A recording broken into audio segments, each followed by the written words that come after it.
మీలో ఎంతమందికి natural burgundy colour ఇష్టం? నాకైతే చాలా ఇష్టం. దీనికోసం నేను హెన్నా అప్లై చేస్తాను. ఈ హెన్నా మిక్స్ చేయడానికి నేను టీ డికాషన్ వాడతా, లేదా సమ్టైమ్స్ కాఫీ కూడా. అండ్ న్యాచురల్ బర్గండి కలర్ కోసం ఈ బీట్రూట్ని పీసెస్గా కట్ చేసి దీన్ని జ్యూస్ చేసి ఆ జ్యూస్ని స్ట్రెయిన్ చేసుకుంటా. చాలామంది బీట్రూట్ని వాటర్లో మరిగించి కూడా తీసుకుంటారు. సో దానికి బెటర్ ఇట్లా స్ట్రెయిన్ చేయడమే బెటర్ అనమాట. సో నేను ఇండియాలో అయితే అనూస్ హెన్నా వాడేదాన్ని. ఇప్పుడు ఇక్కడ యూఎస్లో నాకు ఆప్షన్ లేదు కాబట్టి నేను ఇక్కడ దొరికిన దాంతో నుపుర్ హెన్నా వాడుతున్నాను. ఇది కూడా చాలా బాగానే పనిచేస్తుంది. సో ఇట్లా బీట్రూట్ జ్యూస్ అండ్ డికాషన్తో మిక్స్ చేసి ఇట్లా ఒక వ్రాప్ చేసి నైట్ పక్కన పెట్టేస్తాను అనమాట ఈ మిక్స్ని. నెక్స్ట్ డే మార్నింగ్ నేను ఎగ్ వైట్, పెరుగు, నిమ్మకాయ అండ్ టీ ట్రీ ఆయిల్ కూడా వేస్తాను అనమాట. ఇప్పుడు నా దగ్గర అది లేదు. అండ్ కోకోనట్ ఆయిల్ అయితే కంపల్సరీ వేస్తాను, ఎందుకంటే హెయిర్ డ్రై అవ్వకుండా ఉంటుంది కాబట్టి కోకోనట్ ఆయిల్ మస్ట్ యూస్ చేస్తాను.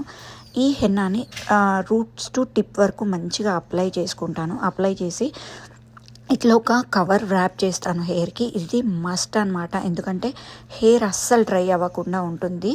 చాలామంది ఇట్లా కవర్ టై చేసుకోరు. నేను ఇండియాలో అయితే పాలిథిన్ కవర్ కూడా పెట్టేదాన్ని. సో ఇక్కడ యూఎస్లో ఇది ఉంది కాబట్టి ఇది పెట్టుకుంటున్నా.